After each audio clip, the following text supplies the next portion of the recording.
Bonjour à tous et bienvenue dans ce nouveau numéro d'Express Orient. Au menu cette semaine, le rapatriement par la France de 35 enfants et 16 mères ayant rejoint l'organisation État islamique et qui se trouvaient dans des camps du nord-est de la Syrie.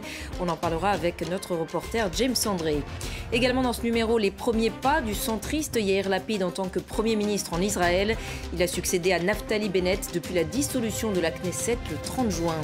Et puis à voir également un extrait du dernier numéro de Ligne Directe, reportage réalisé par les observateurs de France 24. Direction cette semaine l'Iran pour une immersion au cœur d'un monde méconnu, celui de la contrebande.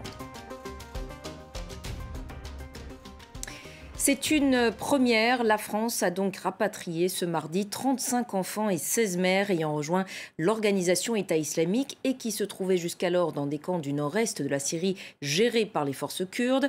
Le gouvernement français refusait jusqu'à présent de rapatrier ces Françaises et pratiquait pour les enfants une politique du cas par cas.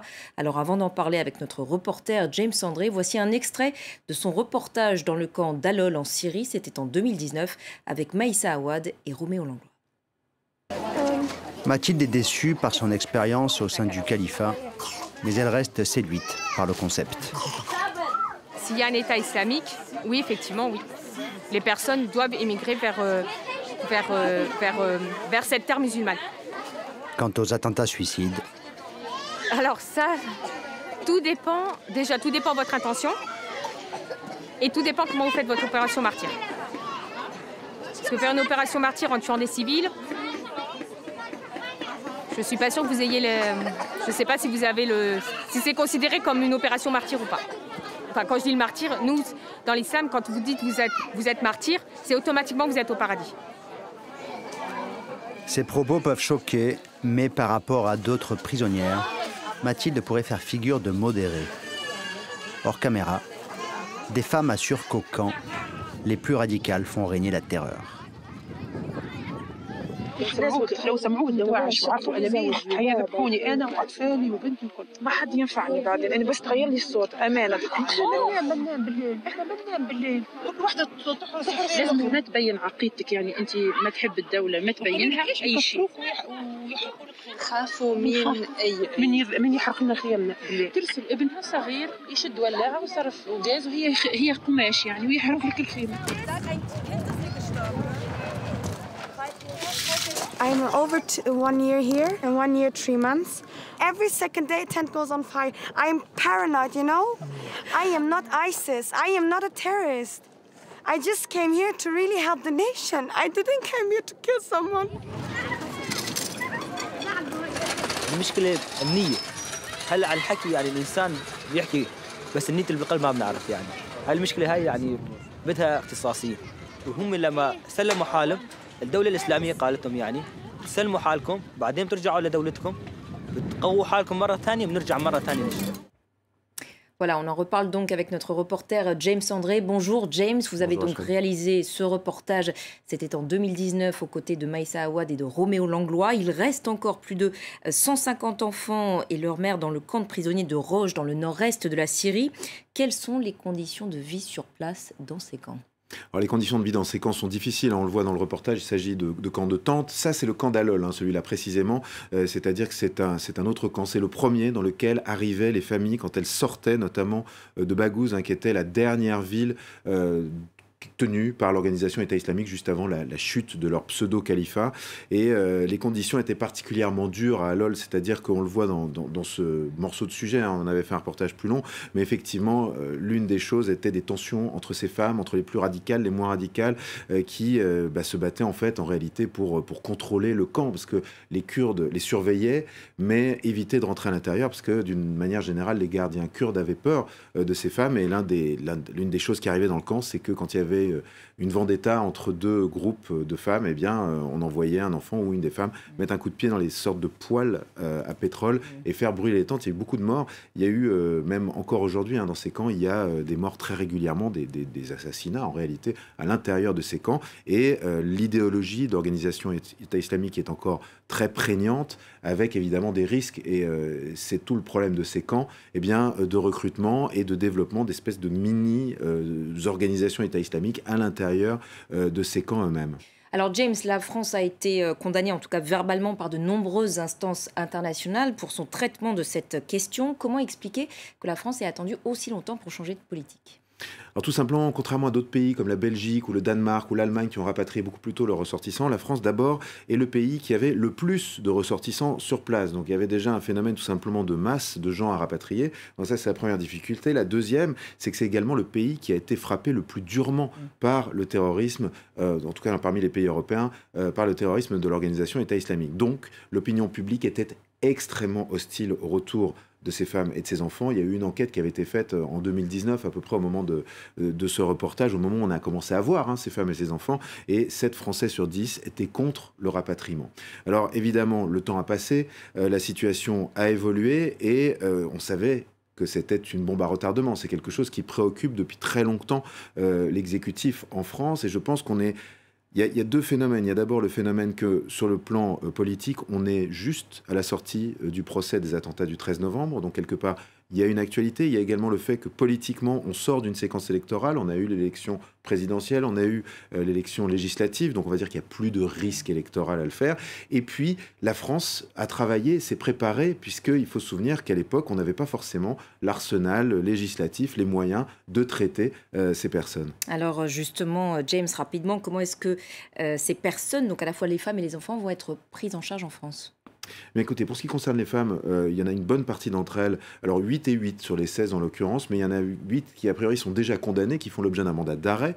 Et d'ailleurs, quand on a rencontré la Française qu'on voit dans ce reportage, elle-même, elle était déjà condamnée à 10 ans de prison, et elle savait que si elle rentrait en France, elle irait droit en prison. Donc il y a une partie de ces femmes qui le savent, donc ça c'est une chose. Et puis les autres vont être judiciarisées, on va les enfermer très certainement à la prison de Rennes, parce qu'à la prison de Rennes a été développé un quartier spécial dit d'évaluation de la radicalisation qui a été conçu en réalité pour accueillir ces femmes. Quant aux enfants, ils vont être placés dans des familles d'accueil et ils vont faire l'objet d'un suivi éducatif par les autorités judiciaires françaises de manière à voir comment ils se réinsèrent dans la société et si cela se passe bien. Évidemment, et on le voit un peu dans ce sujet, c'est une vraie question de savoir dans quel état d'esprit sont ces femmes et ces enfants, sachant qu'ils ont passé d'abord beaucoup de temps pour les enfants psychologiquement, c'était très dur d'être dans ces camps.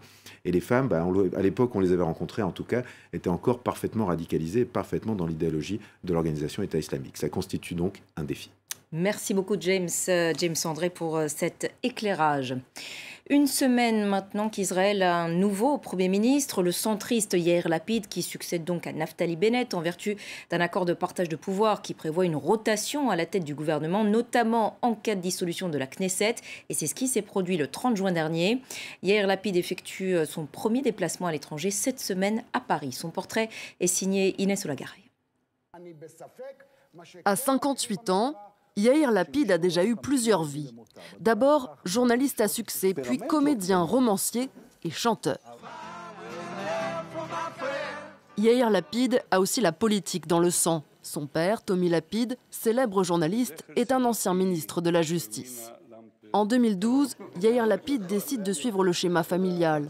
Il crée Yesh Atid, son propre parti, centriste et laïque, qui veut représenter la classe moyenne israélienne.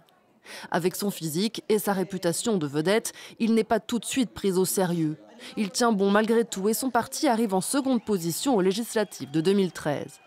Il intègre alors le gouvernement de Benyamin Netanyahou comme ministre des Finances. Mais l'année suivante, il quitte ses fonctions et entre dans l'opposition. Après un premier échec d'alliance avec Benny Gantz en 2020, il cherche un autre allié lors des législatives de 2021. Soit nous avons un Yesh Atid fort, soit nous avons un gouvernement des ténèbres raciste et homophobe. À l'issue du scrutin, Yair Lapid rejoint Naftali Bennett de la droite radicale pour former une coalition inédite en Israël. Elle comprend des formations de droite, du centre, de gauche et pour la première fois, un parti arabe. L'accord entre les deux hommes prévoit le partage du rôle de Premier ministre. En attendant son tour, Yair Lapid occupe le poste de ministre des Affaires étrangères. Il poursuit le travail de normalisation des relations avec les pays arabes, dans la lignée des accords d'Abraham signés en 2020 avec le Maroc, Bahreïn et les Émirats arabes unis. Concernant le conflit israélo-palestinien, il est favorable à des pourparlers sur une solution à deux États. La coalition ne dure qu'1 an et lorsque le Parlement est dissous le 30 juin dernier, Yair Lapid prend la tête du gouvernement par intérim et montre aussitôt qu'il est conscient des défis à relever. La lutte contre l'Iran, le terrorisme sur notre sol, la crise de l'éducation, le coût de la vie, le renforcement de la sécurité personnelle. Quand les défis sont si grands, nous ne pouvons pas laisser les désaccords épuiser toutes nos forces. Nous avons besoin les uns des autres. Les législatives anticipées ont été fixées au 1er novembre. Yair Lapid a donc 4 mois pour convaincre les Israéliens qu'il a les épaules pour continuer à diriger le pays. Allez, je vous propose à présent de visionner un extrait du dernier numéro de Ligne Directe réalisé par les observateurs de France 24. Direction cette semaine l'Iran pour une immersion au cœur d'un monde méconnu, celui de la contrebande. La pratique concerne toutes sortes de biens. Ceux qui s'y livrent à bord de voitures trafiquées leur permettant de rouler à grande vitesse sont appelés les shooties. Regardez. Une course-poursuite nocturne. 2 shooties foncent à travers le pays. Le compteur indique 200 km/h. Ils dépassent et perdent le contrôle du véhicule. Cette vidéo a été publiée sur le compte Instagram Borazjan Shooty. Le Borazjan est une région du sud-est de l'Iran. Sur Instagram, des centaines de comptes comme celui-ci relatent la vie des shooties dans différentes régions du pays. Ils glorifient le mode de vie shooty, avec des gros plans sur le compteur de vitesse qui dépasse parfois les 180 ou les 200 km/h. Ces comptes sont anonymes, les shooties cachent leur identité. Et pour cause, se faire prendre peut les mener directement en prison. Malgré tout, 3 d'entre eux ont accepté de nous parler via Instagram, leur réseau social de prédilection. L'un d'entre eux gère ce compte. Nous l'appellerons Shervin. Nous lui avons parlé pour la première fois il y a 3 ans. Il est diplômé en ingénierie mécanique. Je cherchais un emploi d'ingénieur, mais il n'y avait pas de travail. Je me suis marié, mais cela a coûté très cher et désormais nous sommes endettés. Je gagne beaucoup d'argent en tant que shooty. Si je ne faisais pas ce métier, je n'aurais rien d'autre à faire. Et c'est déjà la fin de ce numéro d'Express Orient. Merci de l'avoir suivi. Vous pouvez le retrouver sur notre site internet france24.com. Merci de votre fidélité à France 24.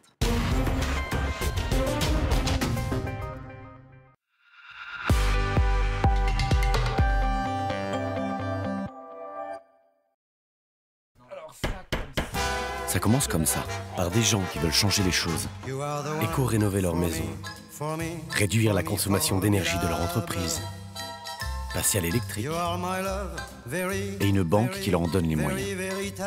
Au Crédit Agricole, on sait que si on soutient un par un chacun de nos 25 millions de clients, ensemble on y arrivera.